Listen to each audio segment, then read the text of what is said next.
보디빌딩 선수를 보고 김준호 선배님이죠. 그리고 그 안에서 운동을 시작하게 되었습니다. 처음으로 그때 스쿼트를 해봤어요. 120 처음에 그냥 되더라고요. 근데 100kg를 못하는 사람들 보면서 100kg를 왜 못하지? 이런 생각을 좀 했었습니다. 머슬 아카데미에서 벤치프레스 100kg를 못하면 사람으로 인정을 안 해줘요. 내추럴의 약물 사용자를 이길 수 있다. 2014년도 연말에 최후 통첩을 받았어요. 그런 식으로 하면 안 된다. 다른 선수들처럼 해야 된다라는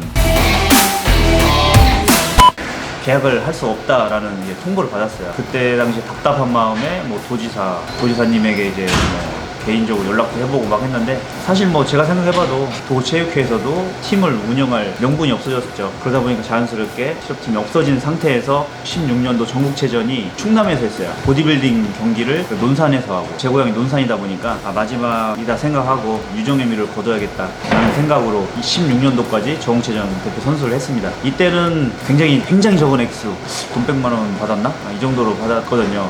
거의 이제 실업자가 된 거죠. 그전에는 그래도 어느 정도는 이제 나왔었는데, 그래서 그 해에 챔피언짐 체육관도 열고 저도 이제 본격적으로 선수뿐만이 아닌 사업을 시작하게 되었습니다. 네, 안녕하세요. 보디빌딩 선수 김효중이라고 합니다. 저는 2008년도부터 보디빌딩 선수 활동을 시작했고요. 대한체육회 소속으로 2016년도까지 선수 생활을 하다가 2017년도부터 내추럴 보디빌딩 단체에서 선수 겸 임원으로 활동하고 있습니다. 저는 2008년도 충남 고민체전 미스터 충남 대회를 시작으로 대회에 참가했고요. 매해 시합 4개에서 5개 정도 항상 시합을 뛰었습니다. 선수 경력에 비해서 성적이 좀 좋았고요. 보디빌딩 시합 참가 3년 만에 미스터 충남 오버롤 1년 3위 3위 네, 1년 동안 2위 그 다음에 제일 전국체전이 원래는 연봉을 계약을 해서 선수들이 그걸 목표로 좋은 성적을 많이 내려고 하는데, 도핑에 걸린 선수가 있었어요. 항상 마지막이라는 그런 경고를 했음에도 불구하고 한 선수가 도핑에 걸려서 충남, 대전, 충북 이 세 지역은 실업팀이 없어졌습니다. 제가 속해 있던 충남도 과감하게 팀을 없애서 졸지에 이제 제가 실업자가 된 상태라, 그 후로는 이제 더 이상 뛰고 싶은 마음이 없어서 대한체육회 소속 대한보디빌딩 협회 경기를 나가지 않고 있습니다. 실업팀 소속으로 하실 때랑 SN 소속으로 뛰실 때랑 좀 다른 점이 있다면? 다른 점이 있다면 사실 좀 수준이 많이 차이가 나죠. 전국체전은 사실 최고들이 모이는 자리이기 때문에 제가 그 안에서 선수들과 경쟁한다는 것 자체가 사실 개인적으로는 굉장한 영광이기도 했고, 그만큼 힘든 싸움이기도 했어요. 다들 아시겠지만 거의 메달권이나 이런 선수들은 도핑 이력이 있는 선수들이 많았고, 또 그 와중에 경쟁을 해서 좋은 성적을 내야 되기 때문에, 그리고 그게 연봉으로 이제 연결되는 그런 부분이기 때문에 심리적인 부담감도 사실 좀 많이 컸었습니다. 내추럴의 약물 사용자를 이길 수 있다. 약간 종목이랑 체급이랑 여러 가지가 좀 제한돼 있으면 가능하다고 생각합니다. 사실 중량급은 힘들어요. 안 돼요. 제가 아는 선배님이 60kg급 정체전 선수인데, 정체전에서 메달도 따고 국제대회에서 입상도 하고 하셨어요. 그분은 이제 내추럴이에요. 근데 사실 75 이상, 80 이거 좀 어렵지 않나 생각을 하고, 그런 부분이 좀 정해져 있는 틀이 정확하게 딱 있다 하면 내추럴로 충분히 가능하다고 생각합니다.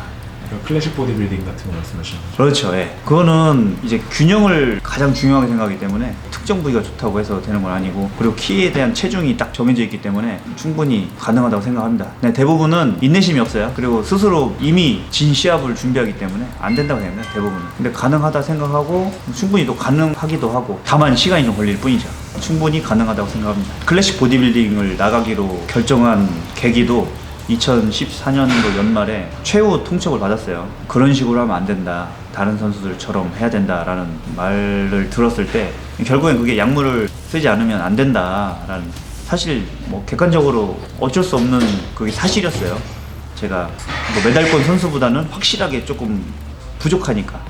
근데 제가 2010년도에 미스터 충남 오버롤하고 그 해에 협회 임원분이 저에게 앞으로 미스터 코리아 할 수 있는 몸이라고 열심히 하라고 할 정도로, 제가 좀 처음 시작할 때는 몰랐는데 제가 굉장히 타고난 부분이 있었거든요. 주변에서 처음부터 머슬 아카데미 저랑 운동했던 주변 사람들도 그렇게 얘기를 했고요. 하지만 이제 쓰지 않고 규칙인 거죠. 네. 쭉 선수로서 당연한 방법으로 운동을 했는데, 더 이상 그렇게 하면은 안 된다는 얘기를 들었을 때 좀 실망을 많이 했고, 그래서 2015년도를 나의 은퇴의 해다라는 생각을 했어요. 그래서 그 해에 2015년도에 나갈 수 있는 대회는 다 나간다 라는 생각을 해서 아시아 선수권에서 마이너스 70kg로 대회를 참가하면서부터 미스터 코리아도 나가고 정홍체전 나가고 선발이 돼서 세계선수권까지 이제 나갔는데, 그 해에 세계선수권 대회 클래식 보디빌딩 국가대표 선발이 됐을 때도 반신반의했어요. 내가 어느 정도 성적을 낼 수 있을까. 근데 시합을 뛰고 탑6 안에 딱 들어서 순위를 발표하는 거예요. 6등, 5등, 4등, 3등까지 딱 하는데 4등이 이제 문교 선배님이라고 둘이 남았잖아요. 저는 그때 또 이렇게 신앙생활 하다 보니까 이제 기도하면서 딱 하고 있는데, 설마 내가 혹시 설마 내 1등 하나? 막 하는데 2등을 부르는데 사우스 아프리카 하면서 딱 부르는 거예요. 그때 내가 진짜 바르게 당당하게 한 이 결과가 지금 빛을 보는구나 라고 하면서 눈물은 흘리지 않았지만 가슴은 울었습니다.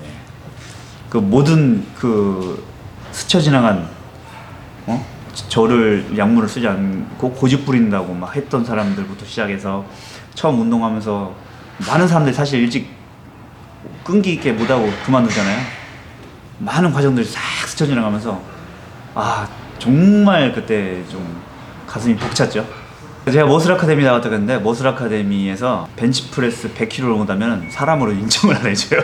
기본 벤치프레스 100kg, 스쿼트 뭐 140kg, 데드리프트 뭐 160kg 막 이런 식으로 어느 정도 숫자로 정해놓은 건 아닌데, 거기 있는 이 교육생들만의 그런 기준이 있어요. 저는 벤치프레스를 처음에 원활함이 80kg, 90kg 정도였거든요. 100kg를 못 하겠더라고요. 무게를 올리기 위해서 저도 부단히 이제 노력을 했는데, 운동한 지 3년 만에 130, 140까지 팔꿈치 보호대까지 차고 140kg 지금까지 딱 한 번 해봤거든요. 지금도 뭐 컨디션 좋을 때 130 한 개 이렇게 하는데, 벤치프레스 중량을 치면서 점점 느낀 게 굳이 이렇게 무겁게 해야 되나 라는 생각을 했어요. 왜냐면 중량을 자꾸 치다 보니까 다치더라고요. 순간 실수만 살짝 해도 이렇게 어깨 같은 데가 좀 부상이 와서, 그때부터 좀 중량을 낮춰서 최대 중량의 한 70-80% 정도로 근육의 집중도를 높여서 해보니까 그게 오히려 자극도 잘 되고 발달도 잘 되었습니다. 근데 대신 제가 정확하게 컨트롤하기 어려운 그런 부위는 그게 조금 시간이 좀 더 오래 걸리더라고요. 고중량 특허실이죠. 중량 운동이 당연히 필요하긴 하죠. 왜냐면은 같은 사람이 50kg로 운동하는 것보다 100kg로 이제 운동하는 게 좋긴 한데, 무작정 중량만 추구하는 거는 정말 멍청한 짓이라고 생각합니다. 자신 있게 얘기할 수 있어요. 그러다가 한 방에 훅 갑니다. 고중량 운동을 너무 오랫동안 하다 보면 관절, 인대나 건이 견디지를 못합니다. 그 적절하게 이용을 잘해서 그 최대 중량 자체를 높여놓고 그 밑에 7에서 80% 정도의 중량으로 근육 발달을 목표로 하는 게 가장 좋습니다. 근데 이거는 보디빌딩을 위한 웨이트 트레이닝을 제가 말씀드린 거고, 리프팅을 추구하는 분들은 다르죠. 근데 내가 계속해서 몸을 키우고 싶은 사람이 중량만 쫓아간다는 거는 정말 바보 같은 짓이에요. 좋은 지도자는 상대방이 원하는 걸 해줄 수 있는 게 좋은 지도자라고 생각합니다. 선수 지도자는 그 사람이 나아갈 수 있는 방향을 좀 제시를 해줘야 된다고 생각을 해요. 내가 가지고 있는 뭐 철학과 내가 가지고 있는 생각, 이 사상이 그 사람에게 100% 전가되면 안 된다고 생각해요. 개인에게 맞는 이런 부분이 나와야 되지만, 큰 선은 그 방향을 맞추어서 갈 수 있도록 좀 도와줘야 된다고 생각을 하고요. 가장 중요한 게 많이 느끼지만 멘탈적인 부분과 인격적인 부분인 것 같아요. 나이가 좀 있는 사람들은 이런 부분이 수정하기 어렵지만, 어린 친구들은 이런 게 가능하거든요. 아직 운동을 하면서 정립이 안 돼 있기 때문에. 그럴 때 조금 옆에서 도와주면 많은 부분들이 다듬어지면서 바뀔 수 있다고 생각합니다. 일반인들 같은 경우에는 좋은 지도자라는 거는 그 사람이 상대방이 원하는 것을 정확하게 캐치하고 바른 방향 안에서 최대한 맞춰주는 게 좋은 지도자라고 생각합니다. 운동하시게 된 계기 있을까요? 저는 운동을 하게 된 계기가 초등학교 4학년 때부터 이제 저희 어머니가, 그리고 주변에서 이제 키가 크려고 한다, 이제 많이 먹어야 된다 라는 말씀하셔서 열심히 많이 먹었어요. 근데 먹다 보니까 키는 안 크고 살만 찌는 거예요. 그때부터 이제 통통했던 청소년 시기가 시작됐는데 항상 싫었어요. 허벅지는 두껍고 허리는 또 좀 약간 컸어요. 그래서 어떻게 해야 되나 라는 생각을 하다가 고등학교 1학년 때 나도 좀 몸을 만들어 보고 싶다는 생각을 했어요. 그래서 집에서 여름방학 때 8,900펴기 푸시업과 덤벨 4kg짜리 2개를 한 쌍을 사서 집에서 한 달 동안 매일 했습니다. 이걸 한 달 정도 하니까 몸이 조금 변화가 있는 것 같아요. 그 운동하는 사람들 대부분 느끼실 텐데 나만 아는 변화.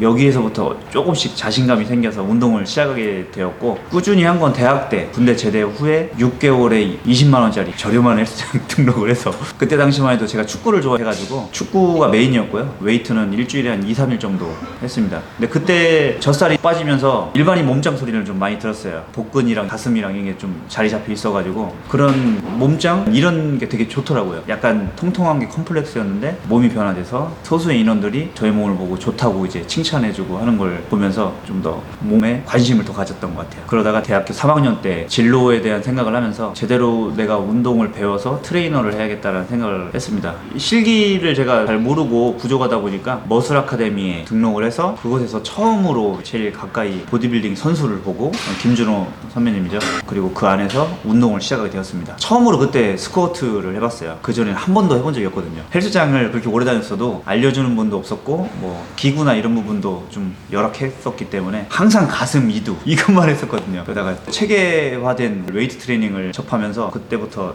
열심히 했던 것 같습니다. 그때 처음 스쿼트를 하셨을 때 무게가 어마어마했다고 저는 들었거든요. 처음 하는데 이제 중량을 달아서 테스트를 해요. 근데 뭐 하체 입문 있으니까 허리가 좀 걱정되긴 했지만 완전 풀 스쿼트는 아니고 하프까지는 120 처음에 그냥 되더라고요. 근데 100kg를 못하는 사람들 보면서 100kg를 왜 못하지? 이런 생각을 좀 했었습니다.